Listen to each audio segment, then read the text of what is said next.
go. Thanks for having me, everyone. It's good to be here. It's good to be in London. Good to see you all. I will jump in with a bit about myself. So my name's Pete Heslop. I lead a team of smart creatives in Southampton. We have a fully remote team. We're a software agency focusing on building membership platforms and community platforms, generally web, but also mobile. So we do a lot of Laravel stuff, and then we do some React Native stuff, kind of whatever the client needs, really. I was a developer. I was a PHP developer. There's no booze there. That's good. And now my job is Slack and emails, but I still know a little bit what I'm doing. This is my daughter, she's 3. This is me. I run sometimes, otherwise I go crazy. And yeah, we'll jump straight into it. So we all know that person who can just get shit done, right? So that person on your team, who you know if you give them a task or you're working with them, they're just going to get it done.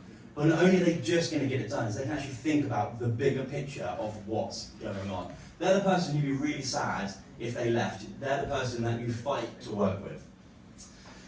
So as the business grows, as Steadfast grows, I have found myself getting into books. I'm really dyslexic. I don't really like reading, but I do find it's a good place to go. Does everyone know who Intercom are? The Irish? Okay, they make the little chat bubbles in the bottom of most websites. They're like a £1.5 billion company based on Ireland. And they write these really good books. This one's called On Starting Up. And in there, when I was reading it, something kind of clicked in my head. Because they said, you need to be hiring generalists over specialists. Now, I'm not sure what the majority of companies you folk work at. If you work at somewhere like JustEat, for instance, I imagine you probably are fairly specialist. But if you're working at a smaller company, being a generalist who can wear many hats is super important. Because being a generalist means that you can get lots of different things done. And this is super important when it comes to looking at the top 10 reasons why startups fail. Number 3, top reason is not having the right team. And that could be the fact that you have someone who is so specialist, they're not able to think outside of their own little bubble, their own little world, and they can't think about the bigger picture they're actually trying to solve. Your competitors can copy features, designs, or even ideas, but they can't copy your team. Hire exceptional people, the sort of people you would fight to work with. That's a quote I read from the book. And I love this, and this was my motto. When we were hiring, I used this book a lot when we were trying to hire really great people, because I was really keen to make sure we build a team of developers who don't just sit in the corner of dark rooms with their hoods up, kind of doing Trello tickets. I loved, by the way, in the bathroom that if there's a problem with the toilet, you submit a Jira ticket. That's amazing. Could you imagine that working in any other industry? It's just the best. Where have I gone? Yeah, we're really keen to make sure we hire people who can actually hold a conversation, who can actually think bigger than just the ticket that's in front of them. And then I read this book by Eric Schmidt and Jonathan Rosenberg called How Google Works. I was chatting to someone earlier who mentioned they also read the beginning of this book and then it got really dry, and I would agree, it gets really dry really quickly, but the beginning of the book is excellent. So, what Intercom said was great, but it didn't quite hit the nail on the head, and when Google used the term smart creative, a light bulb went off. This was a term for the people that I've been attracted to working with all my life, but I never quite knew what it was. Has anyone heard the term smart creative, other than me saying it a lot of times now? Okay, fab. This is going to be fun. So before we dig into that book, there's another book. I haven't read this one, but this one's referenced in the other book. So Peter Drucker wrote a book about Landmarks of Tomorrow, and it's all about kind of corporate structures and that kind of stuff. And the idea being is you have people who have deep technical knowledge in a really specific field. Think about the person who does the VAT accounts, or the person who knows how the legacy billing system works, and if they were to leave, everything would be on fire, or the guy who builds email templates, God bless his soul, like those really specific, deep, email templates isn't a deep topic, but yeah, a really deep technical topic, but they can't kind of see outside of their world. Or you have people who jump that, and they go into management, and they kind of don't have any real technical ability, but what they're really good at is kind of broad brushstrokes. They kind of know what's going on in the business, but they don't really know how it's actually happening. And we're not just talking about developers, we're not talking about designers. This could be candlestick makers, bakers, whatever you want. But in this world, we're talking about developers. The concept of smart creators is that isn't going to work nowadays, right? So you have engineers leading companies. You have people who have incredible technical knowledge who are able to lead efficiently, are able to inspire, are able to ask the bigger questions. Why are we doing this feature? That feature makes no sense. Have we actually thought about how that's going to affect churn? All of those kind of things. And it's the smart creatives who are asking the risky questions. They're not keeping quiet. They're not the ones who are just going, yeah, I'll answer that Jira ticket about the bathroom because it needs fixing. They're actually digging deeper into the problems. They really do kind of blur the line between creative and business. Google Slides has the worst transitions. I've just moved from like Keynote to Google Slides, and while it's got lots of lovely features, its animations are sad. I was hoping for like a whoosh, glittery thing, I could not find one. So it's someone who can hold the tension between what they need to get done from a technical point of view, but they actually understand how it's going to affect the business in a bigger picture. So, some attributes. They have a technical knowledge of their trade. They are good at what they do. You're probably all thinking of someone in your head right now, someone who's seeing you like, that person is good at what they do. Great.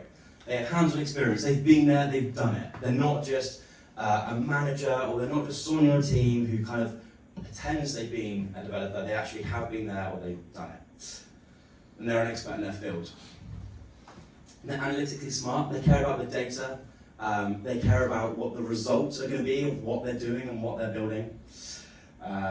They understand the user and what the user wants. They're not just building, they're not just building for their ego. They're not just building because they were told so. They know what the user wants and they can get that.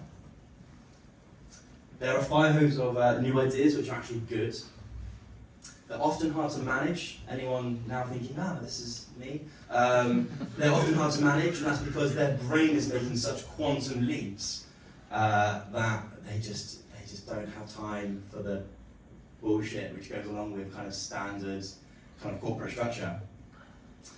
They're frustrated in meetings, and that's because they've already come up with the solution before the agenda's read out, or there's no agenda, so what's the point in there being a meeting anyway? You might as well be an email.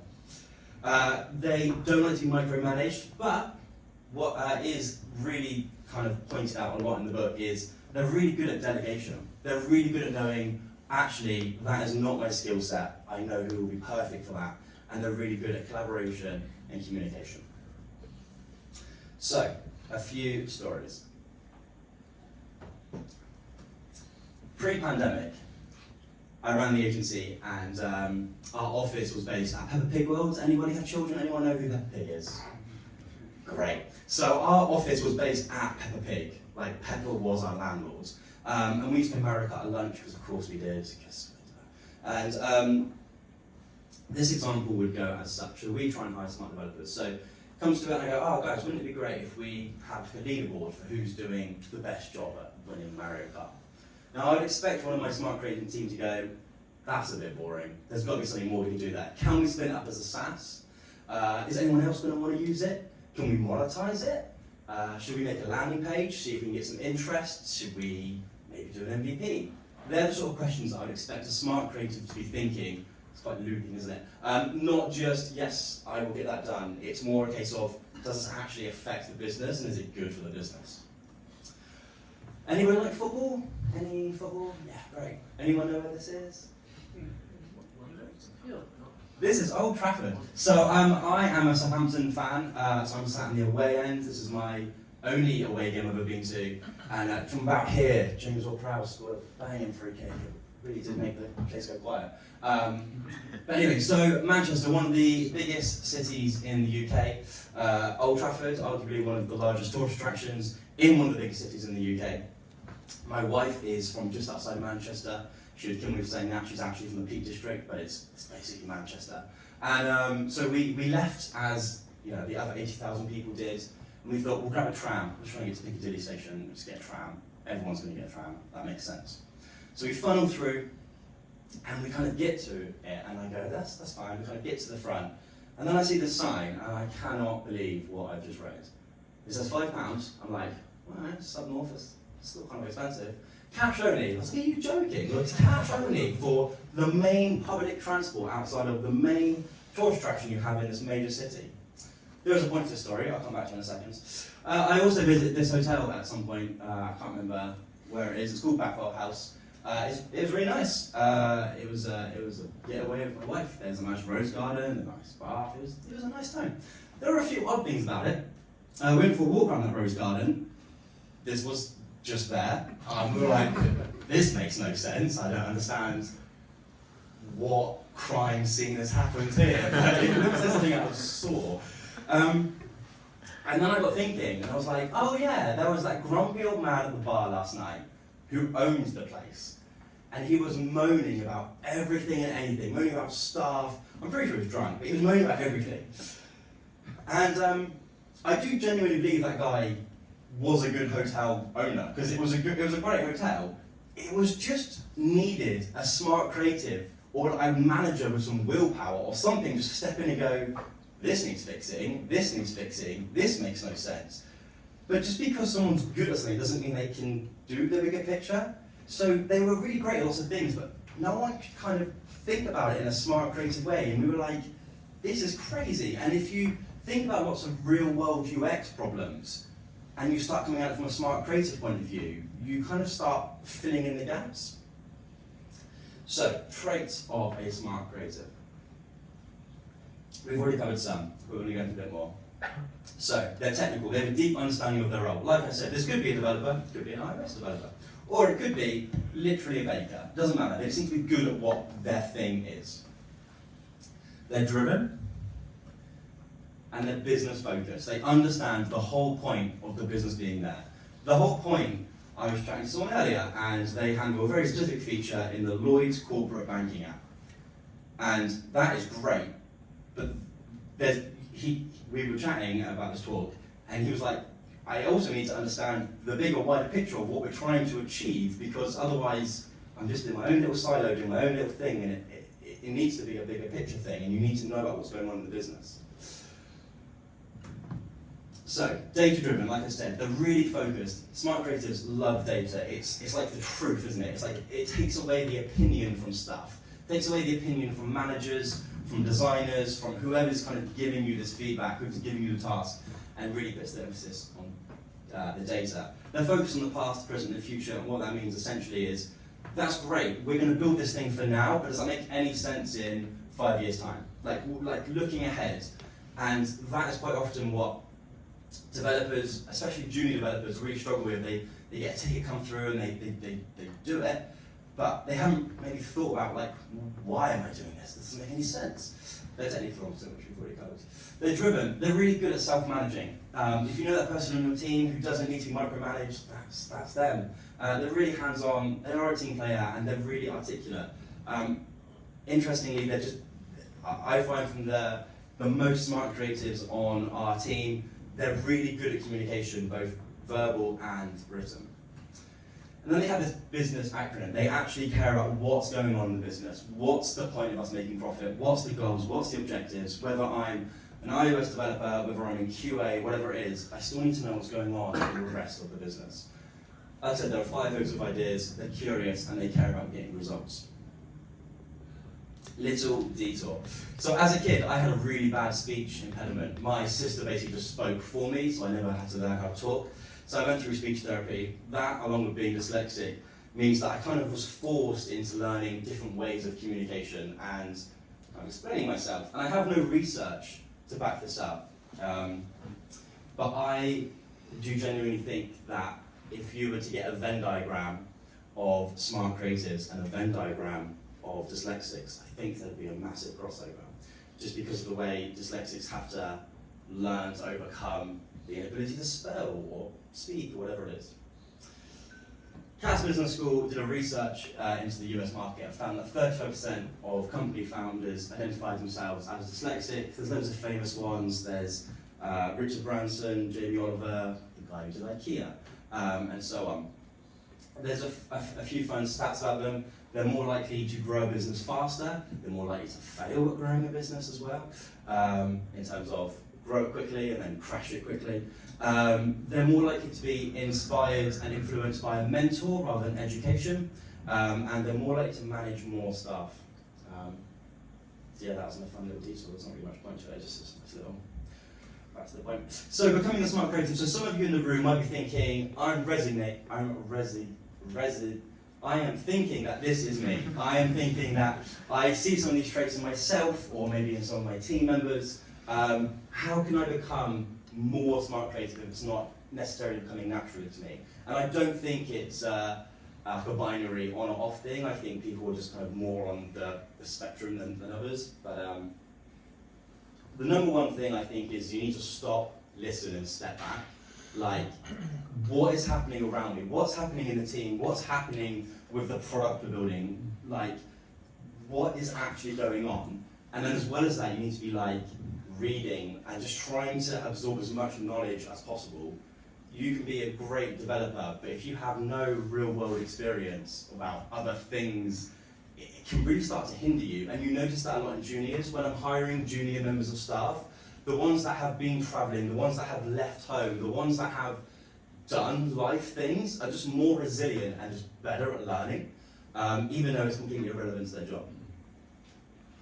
Number two, experiment in different fields. If you are working in front-end development, go work in back-end development, or go work in QA, or go work in product development, or whatever it is. Experiment in different areas, because the more siloed you make yourself, you become a really great specialist at that thing, but if you want to become more rounded, you've got to be moving around. And ask better questions. Again, I was having this conversation with someone earlier, is you just got to be questioning why you're doing these things. Like, why are we submitting a JIRA ticket? It's because the toilet's blocked. Like, is that actually the best way of doing it? It probably isn't, JustEat, to be fair. But, I mean, can you not do it? Yeah. Kind of order up like that. So yeah, ask better questions. Like, really do question your things. And you'll probably piss off the person who's sending it to you, your managers, but that's fine. Like, you just need to be questioning stuff and showing initiative. And then there's those who are leading smart creatives. So, hands up, who's leading a team, whether it's one person or 100 people? Okay, cool, there's some people, that's great. So once you're kind of aware of these traits, you'll probably start making the connections in your head of, oh, that person, oh, they're always kind of a wild card, but actually they're able to get a lot of stuff done really quickly, and maybe that's why. So it's really important that you give your smart creatives space and freedom. The number one thing we find when we're onboarding new members of staff is we will onboard them, we will set expectations for day one, week one, month three, and then I will say, fab, if you need me, you know where I am. Like, I am not here to I don't have time to micromanage the team. Our team, your manager, your line manager, your mentors don't have time to do that. We're here if you need us, and some of our team like weekly check-ins or whatever it is. Some of our team we chat to so rarely, and that's fine. Give them space, give them freedom, give them what they need. Oh yeah, this is me being dyslexic. I couldn't spell curtain correctly while I was on the plane on the way down, so I was like, oh, I'll fill in the gap when I'm rehearsing later. Just didn't fill in the gap. Show behind the curtain, that's meant to say. So yeah, let people in behind the scenes, kind of let them into management meetings, whatever it is. We work with a lot of community managers, because what we do is we build a lot of community platforms, and community managers, I believe, or anybody working in the community space should be in as many meetings as possible, and I mean that in such a loving way, because they're literally talking to your customers every single day, and they should be involved in the bigger, wider discussions. And the more behind the scenes you can see of how the sausage is made, or why we're aiming for that KPI, the more you'll get. I'm about to make another critical spelling tip, next one as well. Yeah, discipline, that's another hard word to spell. I can't spell. Don't confine them to one discipline. So if you're managing a team member and they say, I really want to switch to this, that's great, really encourage it. How can you make space for that person to transition without there being any kind of detriment to the business? Has anyone read the Innocent Smoothie book? It's quite old now. It's really good. If you're managing people, I'd really recommend it. So Innocent Smoothies, as well as making delicious smoothies with the cute little woolen hats, they have some really great interview questions for when you're like interviewing people, and there's obviously your obvious, you want to make sure they're technically competent, you might do a coding test, whatever it is. They've got this great one about cinema, which we use all the time.